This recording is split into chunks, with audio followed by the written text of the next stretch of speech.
we'd like to give a special thank you to picosupply.com for sponsoring our podcast. Welcome to the Homestead Podcast. You are joining co-hosts Carol and Jamie of twogalshomesteading.com. If you found yourself here, that means you are ready to take responsibility for what you eat, your family's health, and your family's well-being while living a simpler life. You can do this and have fun, saving money along the way. Let them help you unleash the homesteader within. By doing more with less, you will gain what is needed to create confidence, impact, and change in your life and the lives around you. Let's start homesteading. Let's start now.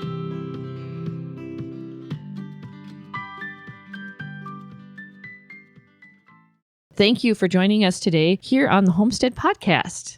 Hello, Jamie. Hi, Carol. All right. Well, here we are again. Yes. Another week has expired on us. Expired. Yeah. It's like, how do they go faster? Yes. So our weather's getting nicer now. So yes, it's in the 30s or so. No. It's like, ooh. So, okay, well, let's get down to business here. So what's been happening in your kitchen? Not a whole lot, but some. I did another cheeseball dip roasted for Saturday night. And then homemade bread. I made homemade bread. I did some seasoning in cast irons, cleaned some and seasoned it. And then I ventured into making clabbered milk, which is fermented milk. And then I skimmed off the cream off the top, and I used that cream to make like a ranch dip for veggies. And I love it. And then I vacuum seal my sour cream so that it lasts longer, because they say it's like a week that it lasts in the fridge. And so I vacuum sealed it in a glass jar so that it lasts longer. But it turned out really good. And then I used the clabbered milk in it to make cottage cheese. And you did that in the Instant Pot? Oh, that's right. I did that in the Instant Pot, which was so easy. I mean, there was no stirring. So you just put it in there, and I used the yogurt setting. I have an Instant Pot Max, and the yogurt setting, I can customize my temperature. So I set it at 120 degrees, and it did take quite a bit for it to get there, but there was no stirring it.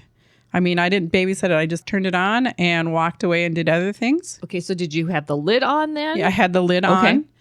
But a book, I don't remember the book that we looked at, and then I bought the Instant Pot, making cheese in the Instant Pot. There you go. It was on Amazon. Yeah, on Amazon. And I read quite a few of her recipes to get a gist of it, because she did not use clabbered milk. She used, I bet, vinegar or rennet or something to make her cottage cheese. And so I used her technique that she used for her yogurt. And that's what I used to do this. And that she said to take, that you wanted to vent it. You didn't want it sealed.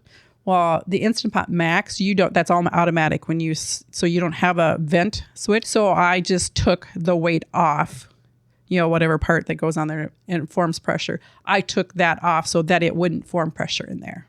Okay. And now, just a second, let's go back for just a second. You said you followed her instructions to make yogurt. Yes, her technique of the temperatures and stuff. For making yogurt, not for making cottage cheese. Yeah, no, that was for yogurt. Okay, yeah, because her cottage cheese, she I think she didn't use the sauteed. Maybe she used the slow cooker setting. She uses a pot. Yes, to make her high temperature ones, and so I ordered the 3-quart insert to be able to put it into my 6-quart. So it kind of makes like a pot in a pot. A pot. So it's kind of like a double boiler. But then those recipes, you're using pressure. So we'll see how that goes when I do that. But so I did that. And the cottage cheese turned out good. I followed it. There is a website that I followed. Kelsey gave me the link for that. And so I made that cottage cheese, and it turned out really good. So it's like small. I was going to bring some for you, and I forgot. I know you don't like cottage cheese, but I thought you'd want to taste it, because it's not, it tastes different than store-bought, but it's, and actually now that it's sat for a few days, it's getting almost like drier. And I don't know why, because it's vacuum sealed. Because you drain it, and then I reintroduced some cream and some milk to make it more milky, creamier, like store-bought. And I don't know if it's absorbing that, and it needs more liquid. But then I put in the cranberry sauce with it. So it's like, you probably don't need to then. Yeah, it's still good. It's still good. Okay. Because I put this on our Facebook, and somebody asked me, how does it taste? And I'm like, it tastes good. And then I did put salt in it. When I was mixing the cream and the milk in it, I put salt in it. But it's different. It doesn't, because I'm assuming it's because it's raw milk, and it doesn't have any gels or anything additives. And so that's what I'm thinking is different. And so I took out another gallon of milk and set it on the counter to make more cottage cheese. I think this is my go-to snack now. That's cool. Yeah. So it's like. So how easy is that now? I mean, you're just literally just taking your milk and it just sits there. Yeah. I mean, I set it on, I have a stone 8x8 pan inverted upside down on top of a seed mat that I use for my kombucha. And so I just have it sit there and it'll sit there. So this is a week old milk that I took out. It will probably take until Sunday to clabber again. I'll watch it because it's warmer now because my kitchen is cold. When it's cold, my kitchen's cold because it's on the north side of the house. And so I'll just watch it. And it took me an hour and a half to bring it up to 120 degrees. But it wasn't that. Once it was there, all I did was stirred it and then I strained it. It was so simple. Yeah. See, isn't that nice? Okay, we'll be talking about the benefits of raw milk later on in the episode, but how easy is that? You didn't have to add a culture. Yeah. You didn't have to do anything. And, raw milk can sit on the counter. It can sit on the counter and it doesn't sour. I shouldn't say it doesn't sour. It doesn't go rancid or putrid like store-bought milk does, milk that's been pasteurized because it's been altered, but raw milk simply changes. Yep. And that's a question I get a lot from people. How long will my milk last? And what do I do if I can't drink it anymore? There's so many things you can do with it. You got to rethink. Relearn. We really weren't taught this stuff. I mean, I make our cream cheese and people who sample it are just like, it tastes so much better than store-bought. It doesn't taste the same, but it tastes better. It just tastes cleaner, And if you really, really rethink that process, you take out all the gums and the thickener, all that stuff, and you get such a much cleaner product, and it's so much better for you. We're so used to. Yeah, because I am not a huge milk drinker per se. Put some cheese in front of me and I get my milk in that way. So and then the only other thing I did is that the cranberry juice that I made back in January, I opened a jar Saturday and strained off the cranberries from it. Then I mixed it with my kombucha because when I drink my kombucha, I always dress it with 2 ounces of some type of juice. And of course, I've always been using store-bought juice, but I wanted how cool is it to be able to use my own juice that I made? Even though I bought the cranberries at Christmas time, and it tasted really good. I enjoyed it. Once again, you have a clean cranberry juice. You have something that is pure. It's not been pasteurized. It doesn't have citrus acid. Yeah, well, I suppose it's probably been pasteurized to a point because you put it in a hot water bath. Yes. Yeah. Yes. So I poured hot water over it. Yeah. But it doesn't have, it doesn't have anything added to it. There's no natural flavors in it.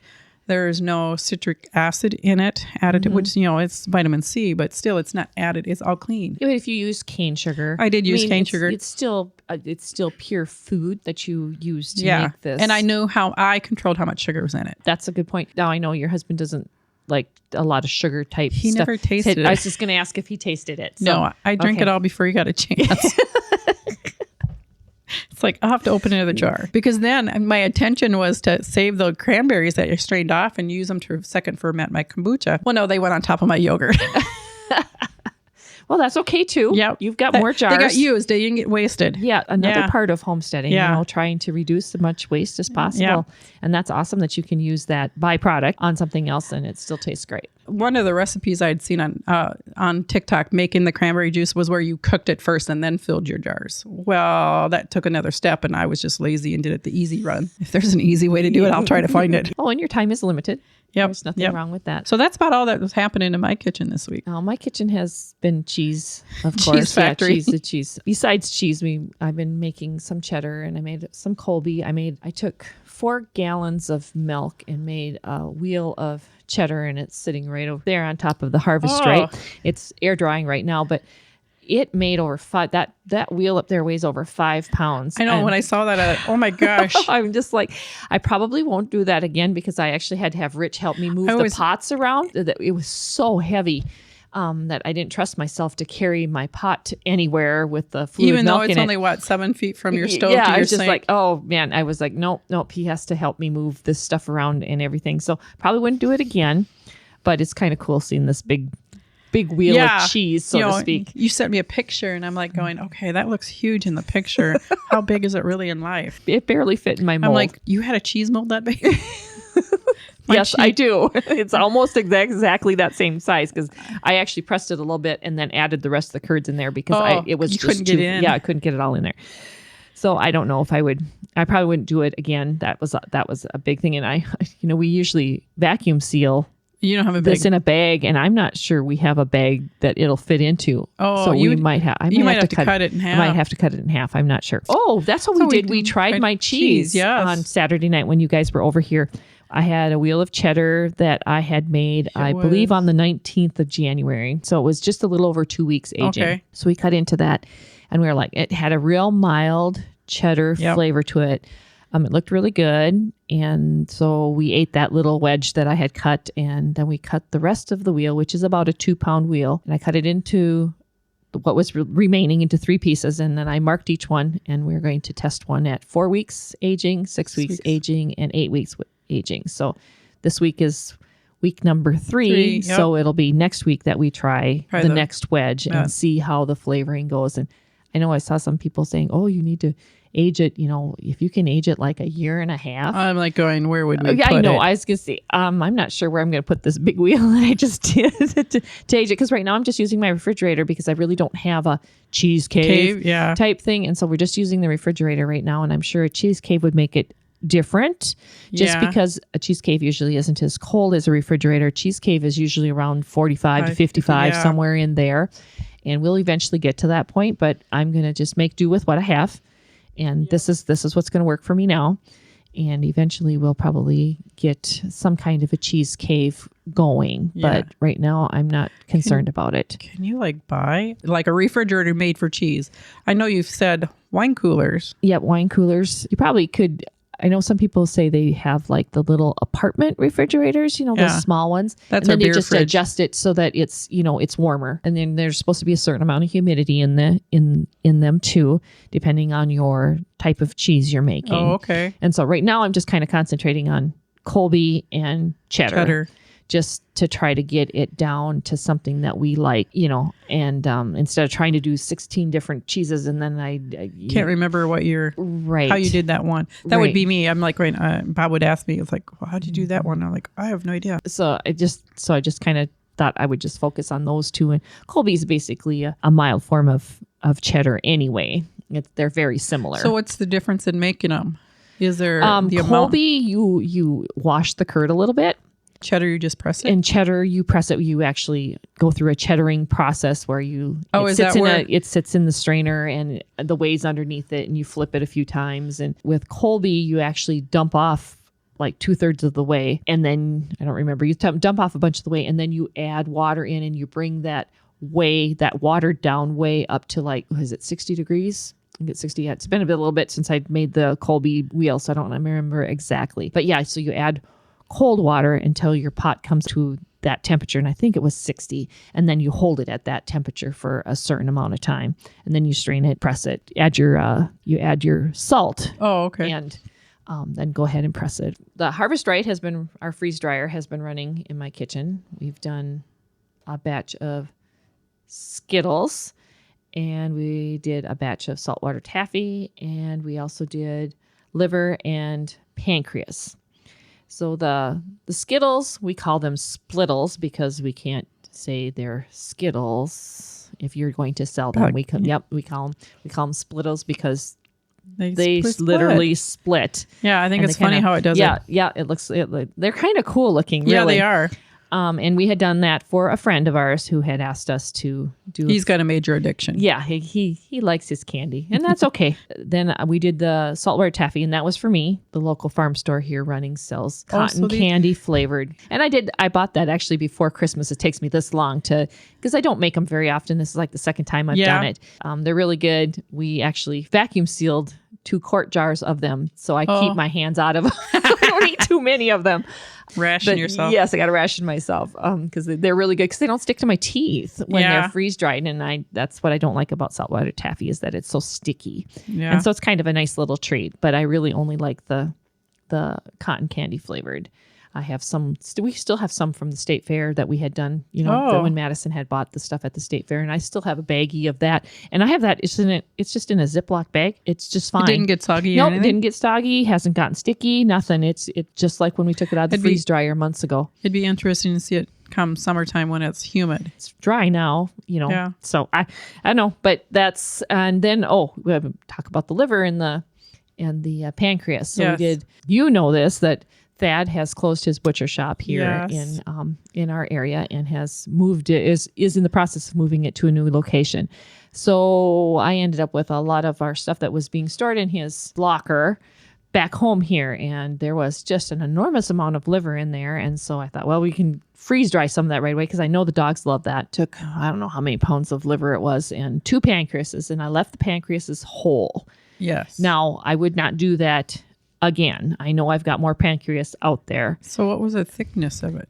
It wasn't really that thick. It maybe a half inch, but because it's so moist and so long, I don't think enough air circulates around it, because my liver usually comes to me sliced. So I just divvy that out. But I think it's just too long. And so I ran an extra 6 hours on the drying cycle, and it just wasn't drying like it should. The liver had been done already because liver takes about 17, 18 hours. The pancreas just was not finishing for me. So I was like, well, I'm only feeding it to the dogs. So I just simply decided I'm done. And I took a scissors and I simply cut it because it would not break because it was still moist on the inside. It really was. So I just cut it up, put it in a baggie, and threw it in the refrigerator. And I'm like, the dogs will just eat that first. And they love it. Yeah. They think it's great now. And we had mentioned something about pancreas on our Facebook page. And somebody commented under there that they actually use, I think it was beef pancreas in powder form to put it on their dog's food because it has a condition that it needs pancreas to help digest something. I can't remember exactly what it was. And I read it a little while ago, so I just can't quite remember it. I thought that was very interesting. Yeah. I didn't even know you could buy powdered pancreas, to be honest. But you can almost get anything in a tablet form. Yes, you truly can. So I thought that was very interesting, but much approved by my dogs. They are more than happy to help you with that. Help me with that. And Willow, she likes to guard the freeze dryer, the Harvest Right freeze dryer when I have liver in there. She knows, and she loves liver. She really loves liver. So that's probably about all that's been going on in my kitchen. So I'll give you the herb of the week. Herb of the week. We remembered. At least Carol did. Yeah. This week, we're going to talk about peppermint because most people can buy a peppermint plant somewhere. It's easy to grow. And if you are going to grow it outside, if you are not diligent enough to keep it tamed and cut back and dug up, it will overtake an area. I mean, and I have it in ground. I have it grown out the back door of our garage in a space where I think mice enter our house, and so I grow it there just because mice don't like peppermint, and so I grow it there as a deterrent for mice to come into our garage. And so, but it's easy, and every spring I come in with a shovel and I cut it in half and dig up what grew out of its boundaries last year, because it grows out under the edging. I have just brick edging. It grows out there, and it grows along the edge of the garage. I know it's almost invasive. It is. Yeah. If I wasn't at it, it would be invasive, and I don't know if I could ever get rid of it. So when you do that, then do you take those plants and do you dry them, dehydrate them, or do you I've use never those done herbs? that with roots. I've done that with the leaves. Okay. Because I'm usually doing this before it's put on any new growth for the spring. Because there's nothing else around it, so you can really see where it's growing. I'm usually going in and I'm cutting off what's left from last year, the leaves and everything, the growth. And then I'm cutting that off, and then I can see where the roots are, and I can pull them up and dig them up, and so I tame it. But yeah, it always doubles at least. So you could give those away if somebody wanted mint. Yeah, I have, but I hate to say it, sometimes it's a lot of work to give things away. That's like somebody asked me, "Are you doing a garage sale this year?" I'm like, "Nope, it's too much work." Yeah, it is. Okay. Anyway, so back to peppermint. So peppermint it's also called balm mint, curled mint, and lamb mint. The plant is easily recognized by its classic scent and flavor. Peppermint likes moist, rich soil and spreads quickly, as we've said. It is indigenous to Europe, but can be found worldwide. It is in the mint family. But anyway, peppermint, it's easy to identify. Yes, it is. I mean, and basically there's different varieties. And so I know there's a chocolate mint. I've grown that. So we won't even cover that. It produces flowers, but flowers does not produce seeds. I thought that was interesting. It spreads just by the roots, like we said. So it's a perennial. in most places. Yeah, well, it's pretty cold up here. But I'm wondering, like, even in Canada and Alaska. But of course, peppermint is edible and is often the major use for it is teas. And there's medicinal uses for it, but it's for inflamed stomach and intestines and stuff. Gastroenteritis. There we go. Indigestion, stomach, intestinal, and liver problems. Peppermint leaves and teas are well known as the treatment for indigestion, excess gas, nausea, and other stomach issues. Because I will use peppermint oil. If I have an upset stomach, to use peppermint oil for that is really good. Just a drop of it in a glass of water is really good. Make it a glass, not a plastic glass. It's not good to drink oils in there. But peppermint oil stimulates the flow of bile in the body and aids in digestion. It's useful for the treating problems of the stomach and intestines and livers. Peppermint oil also contains antibacterial and antiviral components that treat the cause of whatever your word you said earlier, while also calming the symptoms. You can use it for menstrual cramps. It can be an appetite suppressant, and it can be a stimulant too. After it suppresses your appetite, it will come back and you'll be hungry afterwards. So you can use that with kids that have issues of not being hungry. That's an idea. It's for headaches and migraines. You can use it for headaches and migraines.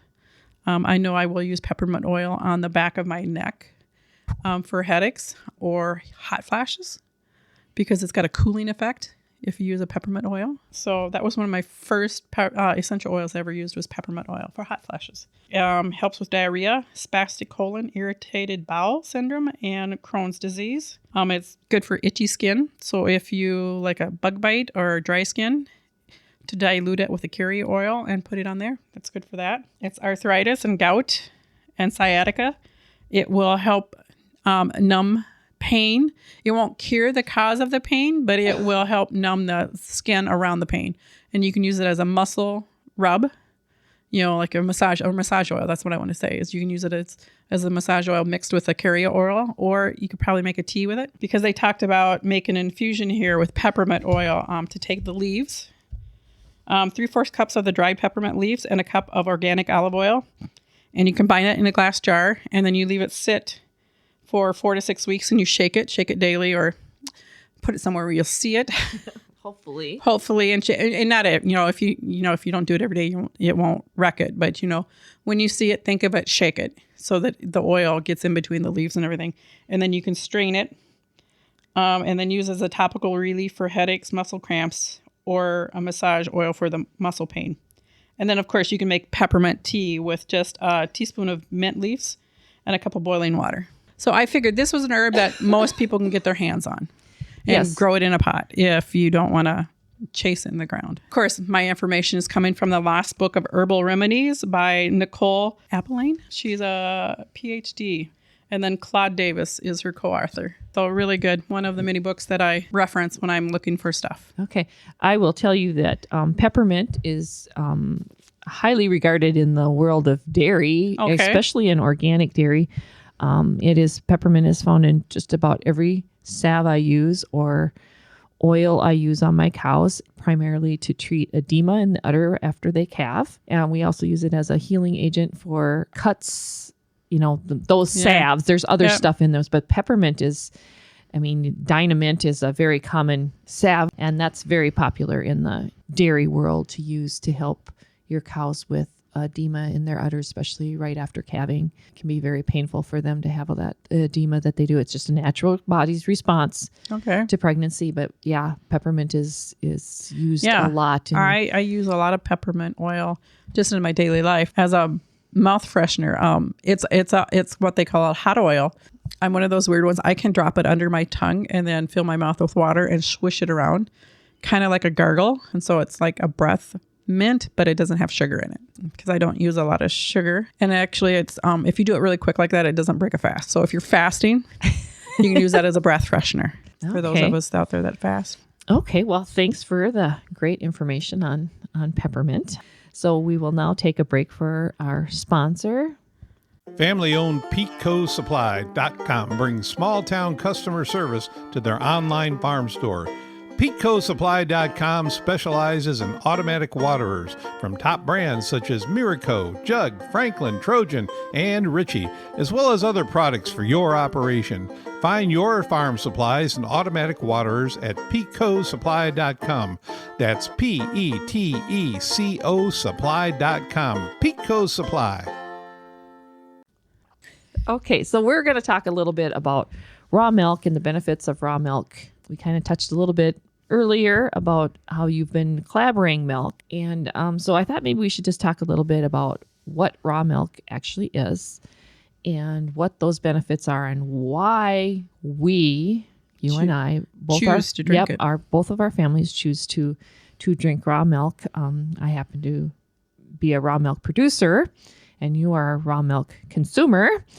And so I thought we would just talk a little bit about why raw milk is important to us and what those benefits are. First of all, just so you know what raw milk is simply milk that is unpasteurized and unhomogenized. And that can mean cow milk, sheep milk, goat milk, camel milk.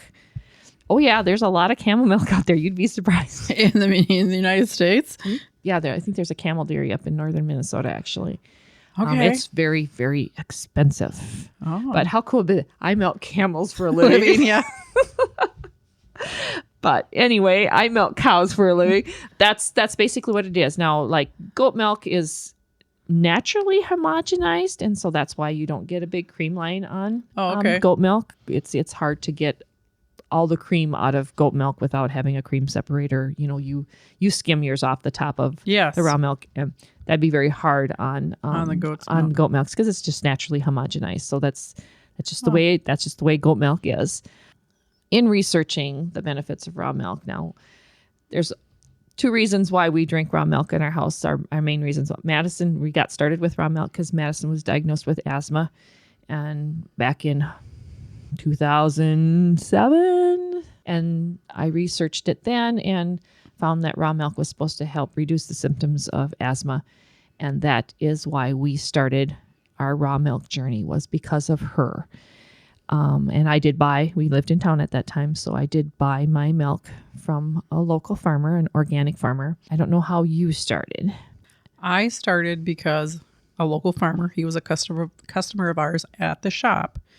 And I had grown up, we had get milk from a farmer, from the neighbors. And mine was more of an economic thing because I had 4 kids. Mm-hmm. We went through milk. And I was like, I asked him, I go, so can you sell milk in the state of Minnesota? Because I did not know. And I knew the stories of some states you can't get it. And he goes, yes, I can sell milk as long as you bring your containers. And so that's what I did. So it was like 2002 that I started. And milk was $2 a gallon from him way back then. And so that was a huge economic saving for us because we would go through 3 to 4 gallons of milk a week with all of us. Oh, okay. My husband's not a milk drinker, but my kids still are. Mm-hmm. They still come home and they raid mom's milk because they have to buy store-bought milk. And so that's what we did. And then I'd find it because I'd ask, one of my questions was, what about vitamin D? You know, because that's a big thing that the milk industry is like. You look at any jug that you buy in the store, it has vitamin D added back in. And he informed me that the reason they added back in is because it's destroyed when they pasteurize it. Yep. And I'm like, he goes, so it's naturally there. And I'm like, oh, okay. So that was one of my biggest concerns. And it was cheaper. And so that's how I started. But it's through the process that I've learned about all the good benefits.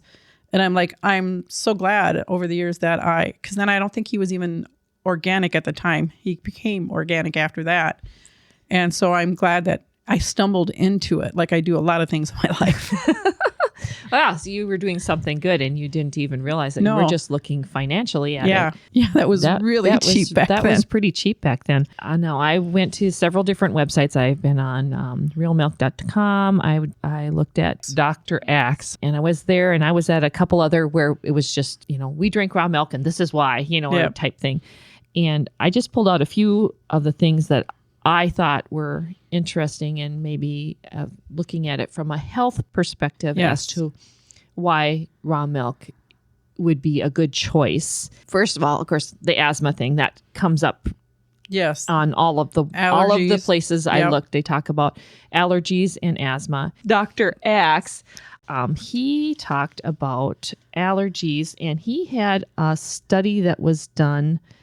It was published by the Journal of allergies and clinical immunology that involved 8,000 children. Oh, so they had a big... Yeah, it was a fairly big study that they concluded from those 8,000 children that the children drinking raw milk experienced natural immunity effects when it come to allergens. There's enough natural stuff in raw milk to reduce allergy symptoms in children. I thought that was interesting. He went on to talk about, now, how can this be? Because, of course, you always hear about people with their dairy allergies. Yes. They're allergic to dairy. And he talked about how the process of pasteurization actually changes the milk enough to cause you to be allergic to it, so to speak. You get your lactose intolerance and stuff because of the pasteurization process and how it changes the milk enough to make you sick when you drink it or consume it. He says, it destroys, you talked about vitamin D. It destroys the vitamin D in there and some of those important nutrients that our bodies need to digest milk, and they are gone. That's why people experience problems with it. And I have several people that come and buy milk from me and they can't drink store-bought milk. They can't drink it because it makes them ill, but they can drink our milk. Now, I've also had people who can't drink our raw milk. They can't drink store-bought milk, and they've tried our raw cow milk and can't drink that, but they can drink our raw goat milk. So, I don't know where the fine line is, what else is going on as far as what's been destroyed in their gut, how healthy their gut is, because that's another thing that Dr. Axe talked about was gut health and how important that is. I do believe I read that 90% of your health comes from your gut. Yep. So if you have a healthy gut, you'll be healthier as an overall person. Raw milk is the perfect food. It has everything you need in it to survive. It's nutrient dense. It has all the minerals. It has amino acids in it. It has all 8 amino acids that we need to survive.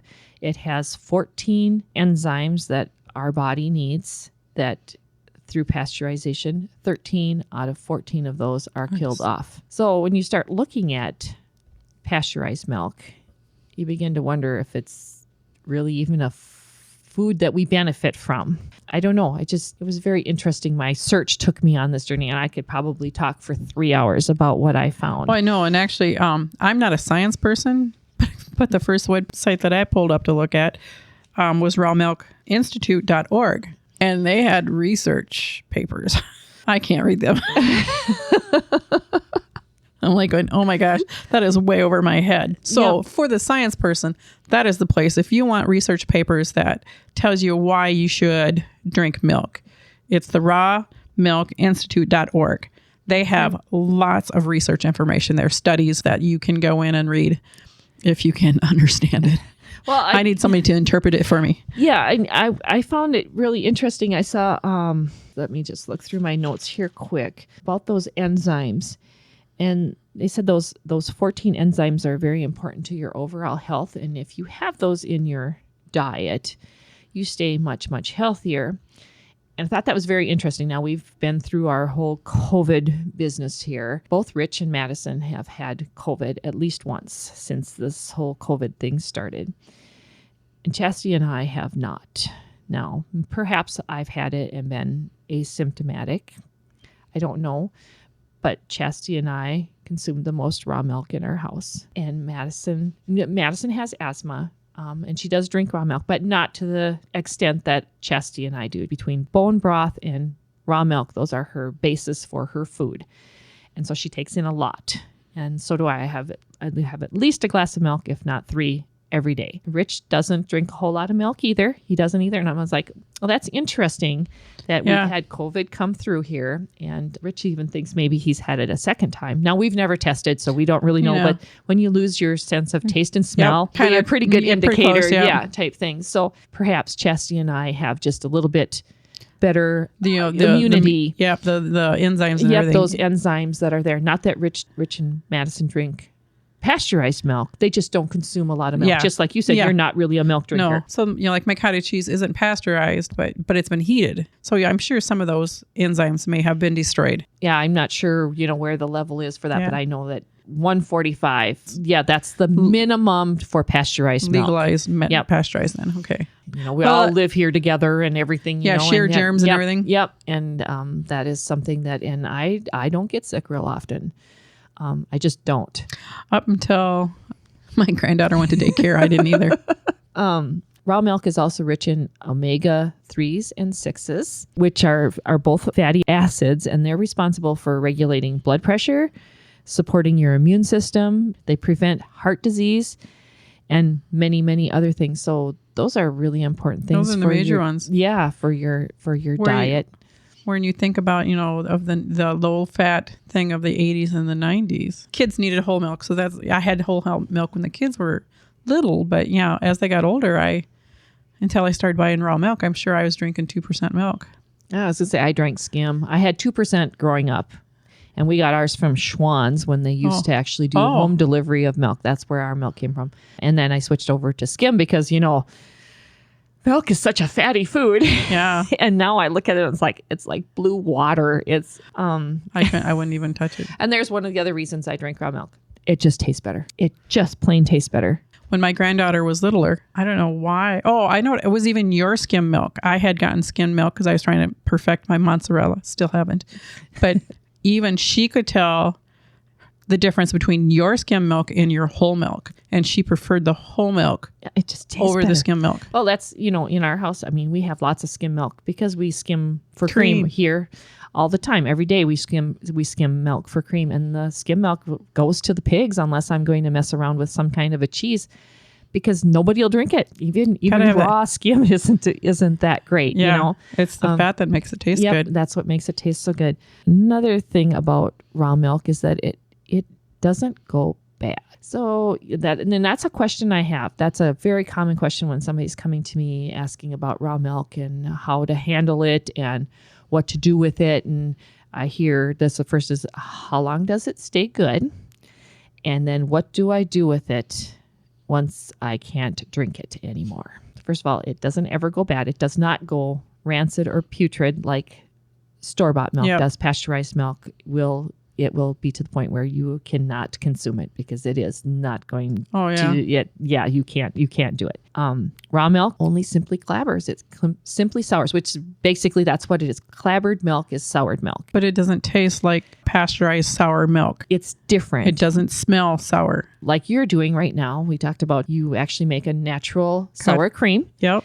Because you clabber the milk, the whole milk. You clabber that and you remove the cream. And that's what they did in the olden days. And it's really easy. If you're trying to separate your cream, I use a gravy ladle out of a half-gallon jar, wide mouth jar. You get to a point you don't get all the cream because you start getting milk. And so you quit. But when it's clabbered, you can almost just scrape it off to the line. And it was really easy just to scrape off just sour cream. So it was just really easy. And that's all you did, right? You didn't do anything to it. You didn't add anything to make it sour or anything like that. Cultures or anything. No, it was just, look at what a pure product that is. And now that I have clabbered sour cream, I can take that and take a spoonful of that and put it in the jar that I just put on the counter before I came out here and stir that in, shake it in, and it will help that clabber quicker. So you add the soured cream. Yep, the already clabbered cream. Yep, I will add it into my whole milk. The whole milk that you and it will make it clabber quicker. Okay, so you just do that when you you don't leave the milk sit there and let it warm up or anything. You just take it, plunk it in there. I will because I forgot to do it, but I'll go. But you can do it just cold. Yep. How nice! You don't have to buy any cultures. You don't have to do anything. You just time. That's all you need is time. When really it's not a lot of hands-on time. Right. Yeah. It's a lot of sitting and watching. And like you said now, milk sitting on the counter clabbers at, depending on the time of year and how warm wherever you're storing it. Yep. So you have to watch it. It's not like, you just leave it sit there for 3 days and it'll be ready. You do have to monitor it. No, it's like your kombucha, your kefir, and fermented vegetables. It can say 3 to 6 days. If you're using a culture, if you're not using a culture, sauerkraut can take up to 6 weeks. So the culture just speeds it up. Let's talk a little bit about the nutrients that are found in raw milk. According to Dr. Axe, raw milk is rich in nutrients. And now this is just straight from the cow, been chilled. And one serving of raw milk contains 400 milligrams of calcium, 50 milligrams of magnesium, and 500 milligrams of potassium.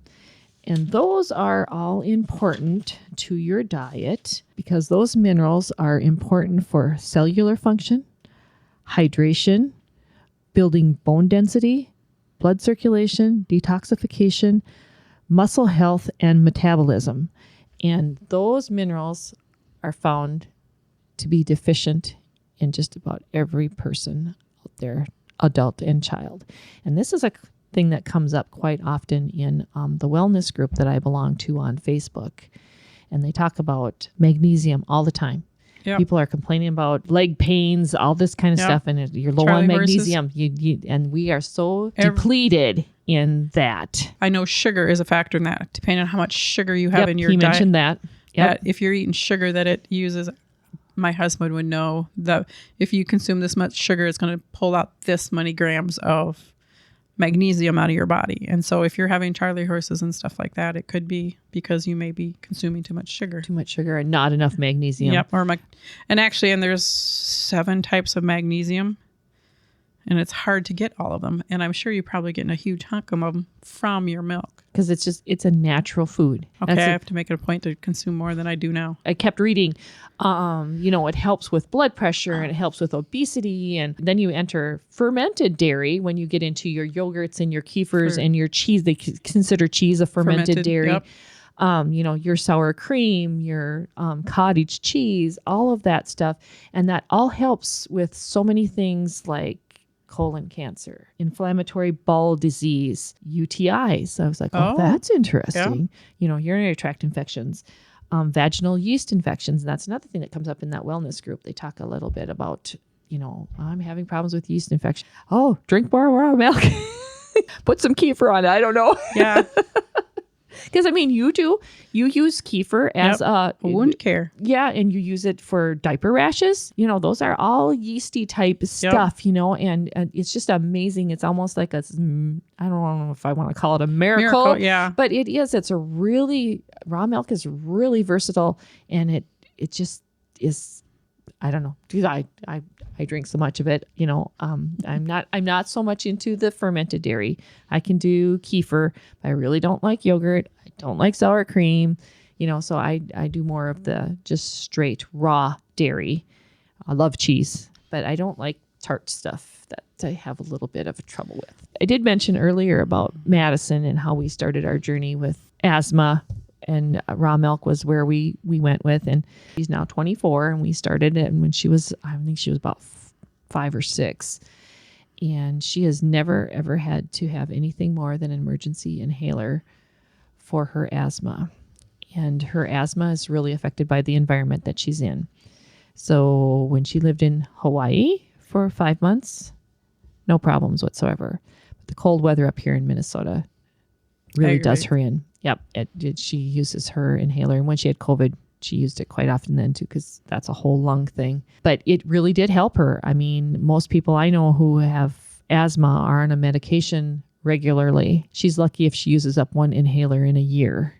Okay. Lots of times she goes to the doctor just so that she can refill it because, and lots of times that it takes 2 years or whatever because she don't use it. She just doesn't use it. And she's one, I assume, because she works out. And yes, she does. And so she has no issues with working out. Nope. So it really worked for her. I'm big advocate of that. Yeah. If you have asthma, you probably should add raw milk into your diet if you can find it. Yep. Now here's something that also comes up in my wellness group a lot of times is how do I treat pink eye? Did you know raw milk works for pink eye? No. Yep. That's the only thing we use out here. And I use it on our cattle. I use it on the goats. I use it on the humans. Yep. It has to be fresh, probably room temperature. That would be cold. Yeah. But that is a natural. You can use breast milk. You can use cow milk, goat milk, sheep milk, whatever. So dip your finger in it and rub it in your eye? I actually use a syringe and I just squirt it. And I like an eye wash. Yeah, like an eye wash. And I just squirt it in the eye and one treatment. Usually it doesn't take much more than that. Oh. And so no antibiotics? Yeah, we have pink eye out here because, in our cattle and stuff because flies carry it. And we have okay. fly load out here. in the Yep. summertime. And so as soon as we see pink eye forming on anybody, they get a shot of raw milk in the eye. And I usually do not have to do anything more than that, than just the one time. I had never heard that. That's very interesting. Yes, that's in people with babies and stuff. Hey, if you got breast milk and you have somebody with pink eye in your house, squirt a little breast milk in there. But I mean, I love it. I mean, if Chastity gets it, and Chastity's, she does not like treatments done on her. She doesn't like creams on her. She doesn't like lotions. She does not like to be touched or, forced anything on her. And so when she gets pink eye, and it does happen with her quite often because she does a lot of rubbing of her eyes, and I'm sure her eyes or her hands are not clean all the time when she does this or whatever. And that's what I use. That's the easiest treatment for me, is to get raw milk into her, because medication's expensive.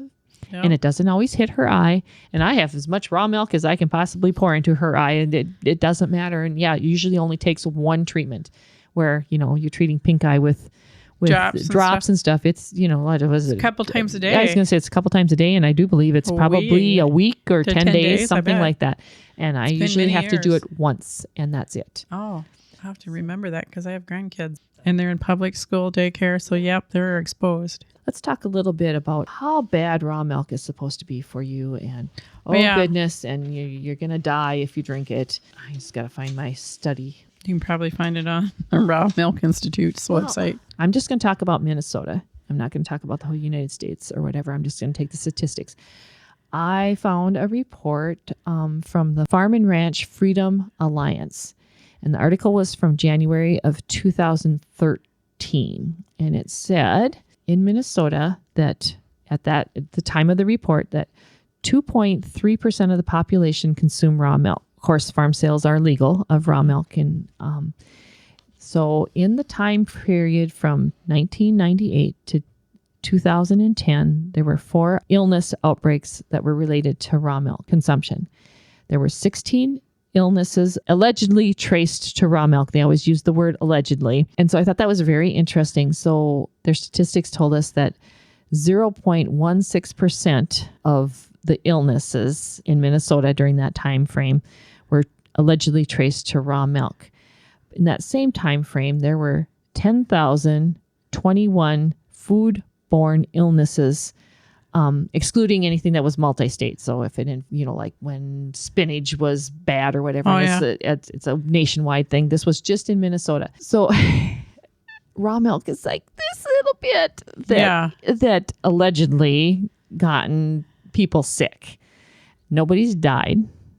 There's no traceability to say that someone's died from consuming raw milk. So I thought that's very interesting. That's very interesting. Because so many articles out there are like going, no, this will be your death if you consume. Yep.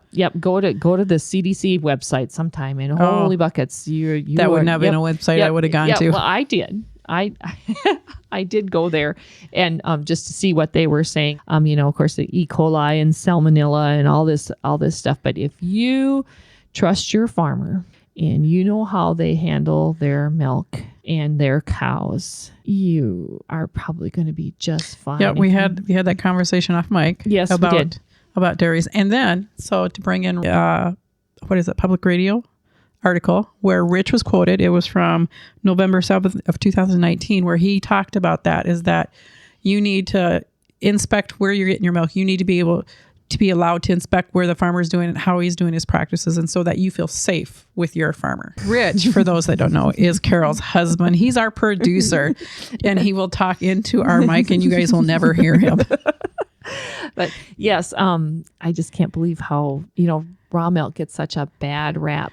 Almost scare tactics. Yes, it is. I think it's great that Minnesota actually, in some ways, requires you to come to the farm so that you have a chance to take a look around. And anybody who's come to my farm is more than welcome to check out my parlor. I show it to people all the time. If they want to walk amongst my cows, they certainly can. You can see what I do, how I treat my cows. You need to trust your farmer. And even when we milked for Organic Valley, my standards never changed from selling raw milk to milking for a creamery to going back to raw milk. I've always milked the same way, because when all that milk went into the tank, I was still consuming that milk before it left for the creamery. and I don't want any icky stuff in my milk. So, we've never changed our standards. Our standards have always been the same. We milk according to grade A standards, even though we are not a grade A dairy now because we do not sell to a creamery. We do not require that licensing, but we still milk to those standards. And then you're in organic standards too. Yes, and then we have organic standards on top of that, which, there's a couple websites I was on and they were like, when you buy raw milk, you'll always get milk that's antibiotic free and hormone free, which is not necessarily true because you're a raw milk dairy doesn't mean you don't treat with antibiotics or you use hormones, because some people use hormones to induce heat cycles so they can sink their cow and get their cow bred at a certain time, or, breed all 3 cows at the same time. They have all their calves at the same time. Didn't know that was possible. Yeah. We milked for Organic Valley. Organic Valley's standards were there's no added hormones to our milk. It's right on the label. And so we're basically trained not to do that, because we can't do that and sell milk to Organic Valley. So we've never used hormones out here. You can use hormones in organics because hormones are natural. So you can do that. But because Organic Valley said you cannot do that because that's what our label says, we've never done that. Yep, it's just a co-op policy that, they have that on their label. And so, and a lot of big dairies, that milk conventionally do that because they do sink their cows. I mean, it makes sense to a point, so that you have your calves born in whatever time frame you need them born in. But that's just something we don't do. So that's not necessarily a true statement. And just because somebody has a raw milk dairy and they're 100% grass-fed does not mean they're organic. Don't ever assume that. Ask questions. Yeah, I mean, I've had lots of people like, oh, well, our beef is not certified organic. They're 100% grass-fed, but they are not certified organic. And people are like, well, they're organic, right? No. Technically, no. No, they are not certified organic. Your land is certified organic. Yep. Our dairy is. Our dairy, if you're taking beef from our dairy or you're taking milk from our dairy, yes, that milk is certified organic. It's been organically fed. We do organic treatments out here. If we treat a cow conventionally, we don't sell that. We use it for something else, or lots of times she's simply moved to the beef herd or she's off the farm. That's how we treat it. So here's a question about how does somebody find a local farmer, or if they're allowed to buy milk from a farmer in their state? Do you have resources? I found maybe one, but I'm thinking you might know more. Realmilk.com is where I usually send most people when they contact me asking, for instance, it's too far for them to drive, because in Minnesota, you do need to come to the farm.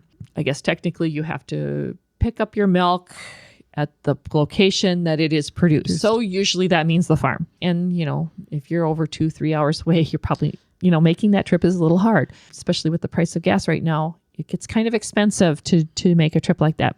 Realmilk.com is the first place I send people.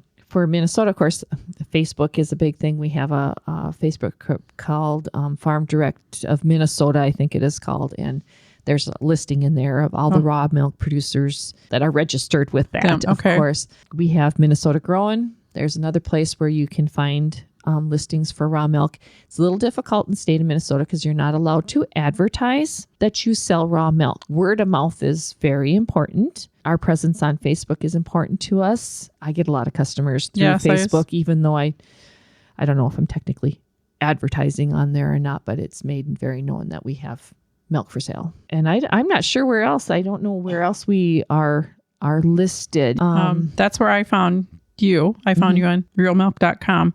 Now, you belong to Farm to Consumer Legal Defense Fund, right? Yes, we do. They have a map of the United States and they show you what your laws are in your state. So, whether you can have herd shares, whether you have to go to the farm, whether you can buy at retail in a store, or you are not allowed to buy any raw products at all. I found that, and that was but it was, besides realmilk.com, there was nothing that you couldn't put. All I did was put in where to buy raw milk in Minnesota. Realmilk.com was the only one that came up and listed. There was a few other places, but you guys weren't on it. So I assume you needed to go in and register with all these other places. Because I found a place that's, south of Kirkhoven. They had a Kirkhoven address, but they didn't sell milk. They sold meats, beef, chicken, and stuff like that. So it's like you have to really look for a farmer to buy milk from in the state of Minnesota anyway. Yeah. And I think on realmilk.com, I think they have it listed there too, where it's legal to sell or what the rules are for each state so that you can find what you need to do, whether it's like Minnesota, you got to bring your own containers and stuff like that. Yeah. There's, and every state is different. Yep. And so you just kind of, I don't know if raw milk is legal in every single state. The sale of raw milk is New Jersey. New Jersey was the only one that was red where you could not buy any whatsoever. Because like I have, but you can go over to New York, which they're all really close together out there. And in New York, you could buy it from the farm. Okay, because there are some states where you can buy raw milk off the shelf too. I have a friend out in Idaho. He sells. Right. He runs a dairy route and drops off at the grocery stores, and he doesn't do any sales on his farm. He doesn't deal with that. It's all through the grocery stores. Yep. And, sometimes it's word of mouth to find someone, and people go under the radar. They're not exactly maybe following the rules. So you probably can, if you're a little bit of a rebel, you probably find somebody who's selling it if it's not totally legal in your state, or there's not that we're advocating that you do that. But no, we're not advocating it at all. But I will tell you that it does happen. So if you check, sometimes health food stores are really good places to find information where you might be able to locate raw milk, because they're usually know the sources for that type of thing. If you're truly looking. Wellness groups, Crunchy Moms, that a lot of... Is that a group? Well, Crunchy Moms is... I was like, there's got to be a Crunchy Moms. Yeah, there's got to be a Crunchy Mom group on Facebook. The wellness group I belong to is pretty much that way. Yep. I'm probably one of the oldest people in there. Well, no, I'm in that group too. I just don't comment a whole lot. But I found that group from you. They're out there, but your Crunchy Moms, those moms who are looking for that wellness and all that kind of thing, granola moms. If you can't tell, we have our producer talking in our ears, but his mic isn't on. But Crunchy Moms are a thing, and that's something that Organic Valley talked about quite often when we were producers for them. They talked about that was their target market was Crunchy Moms. Yep, that was what they were. That was their target, is trying to get those Crunchy Moms to buy organic milk because that's their demographic. Oh, that makes sense. There was a very much a movement in the younger population there too. And you do see that. Yep. Looking back at life now at 58, it's like, okay. You can see, I make generalizations sometimes about age because of my kids' ages and stuff like that. It's like, they're below such an age. They haven't probably experienced something or other. But a lot of times, you find yourself pregnant, and then all of a sudden you're like, oh, now I have to be healthy. Yeah. Before that, it's like you could care less. I'll eat as many pickles as I want and take in as much salt or whatever. And all of a sudden you're like, oh goodness. Yeah. Now I need to pay attention. I think that probably was the first step of, moving a little healthier, is because it's like, I strongly suggested at that time that I shouldn't drink alcohol. And so I didn't. My whole pregnancies, I never drank alcohol. But I don't know how much that ice cream every night helped. It probably helped put on the 50 pounds. But you're suddenly responsible for another life. Yeah. And it does make a difference. And then once the kids start eating food, you want quality food for them. And then until they get older, and then it's like you didn't know any better. Processed food was a thing. Even baby food is processed. Right. Maybe less processed than other stuff, but yet still processed. Even there's stuff labeled organic, and it's still processed food. We're off on a little tangent here. Now let me look at my notes and just make sure that I had hit everything. We talked about fermented dairy. Raw milk doesn't expire. We covered that. We covered where you might find some sources to find raw milk. You can always contact either myself or Jamie. I'm more than happy to talk raw milk and cows and goats. I can talk for a very, very, very, very long time about both or all three of those things. My email is actually carol.radke33@gmail.com. If you want to send me an email, you can contact me through Facebook too, either through Two Gals Homesteading or our dairy page, which is Prairie's Edge Organic Dairy. That's our dairy page. Our Facebook page is really good to go there and ask a question, because it pops up the notification and notifies one of us. And then we'll say, if it's like, you go answer that, whoever's has the knowledge will go answer your question for you, or we'll both pipe in and tell you. So we'd like to thank you for joining us today, and I hope you learned a little bit about raw milk and why we think it's important to our diet and the good health benefits of consuming it. We'd like to give a special thank you to PecoSupply.com for sponsoring our podcast. So until next time. Put some kefir on it. Thank you for listening to the Homestead Podcast's latest episode. Your hosts, Carol Radke and Jamie Kappas, are Two Gals Homesteading. To learn more, go to twogalshomesteading.com or the Two Gals Homesteading Facebook page at facebook.com/twogalshomesteading. Editing, audio production, and marketing of the Homestead Podcast is the responsibility of Media Trendsex. The Homestead Podcast is an audio product of Media Trendsex, a limited liability company, based in Minnesota, USA.